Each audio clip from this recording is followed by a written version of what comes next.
Hello friend, এইমাত্র বেরিয়ে এলো সবচেয়ে বড় খবর। দেশের মানুষ এবার ক্রমশ অপছন্দ করতে শুরু করেছে দেশের প্রধানমন্ত্রী নরেন্দ্র মোদীকে। এবার নরেন্দ্র মোদীর জনপ্রিয়তা ক্রমশ নিচে নেমে যাচ্ছে। কিন্তু কেন, কিভাবে প্রধানমন্ত্রীর জনপ্রিয়তা ক্রমশ নিচে নেমে যাচ্ছে সে নিয়ে কী বলছেন বিশেষজ্ঞরা? কেনই বা প্রধানমন্ত্রীকে এবার দেশবাসীরা অপছন্দ করতে শুরু করেছে? তো বন্ধুরা, আজকে আমরা সেটা নিয়ে কথা বলবো। তবে অবশ্যই ভিডিওটি প্রথম থেকে লাস্ট পর্যন্ত দেখবেন এবং বেশি বেশি করে শেয়ার করে সবাইকে জানিয়ে দেবেন। বন্ধুরা, এখন ধীরে ধীরে মোদী বিরোধিতা হয়ে গেছে গোটা দেশ। মন কি বাত প্রধানমন্ত্রী নরেন্দ্র মোদীর মন কি বাত ভিডিও অপছন্দের বন্যা বইল ইউটিউবে।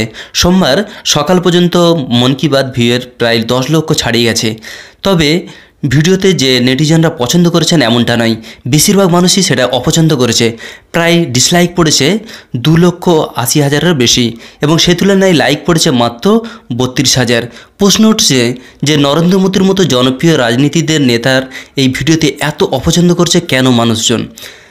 যেখানে করোনা আবহে জয়েন্ট এন্ট্রান্স এবং নিট পরীক্ষা করোনা নিয়ে তোলপাড় গোটা দেশ, কেন্দ্র চাইছে নির্ধারিত সময় পরীক্ষা করানো হবে, কিন্তু 25 লক্ষ পরীক্ষার্থীর সুরক্ষা কিভাবে দেওয়া হবে সে নিয়ে কিন্তু স্পষ্ট নয় কেন্দ্র। এরকমই পরিস্থিতিতে জানিয়ে অহরহ কটকা চলছে বিরোধীদের। আর এই সমস্যা নিয়ে মন কি বাত অনুষ্ঠানে নীরব থেকেছেন মোদি। দেশের বিভিন্ন সমস্যা নিয়ে কথা বললেও পরীক্ষার্থীদের দুশ্চিন্তার বিষয়ে একটি শব্দও কিন্তু খরচ করেনি মোদি। উল্টে মোদি উদ্বেগ প্রকাশ করেছেন লকডাউনে শিশুরা কী নিয়ে খেলা করছেন বা কী নিয়ে খেলবেন।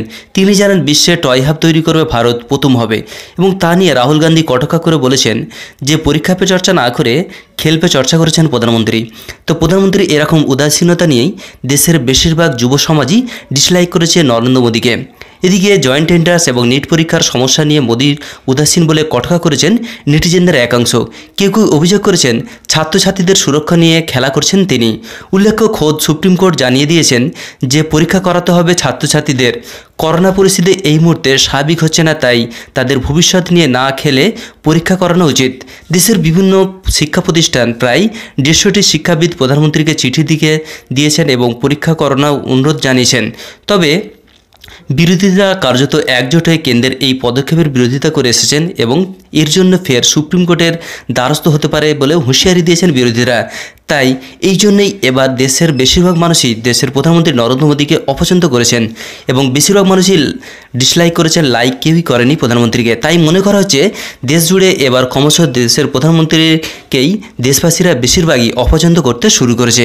তো বন্ধুরা, আমাদের উদ্দেশ্য ছিল এই ছোট্ট একটা ইনফরমেশন আপনার কাছে পৌঁছে দেওয়া। আপনার কি মতামত অবশ্যই কমেন্ট বক্সে লিখে জানাতে ভুলবেন না। Thank you friend, thank you for watching.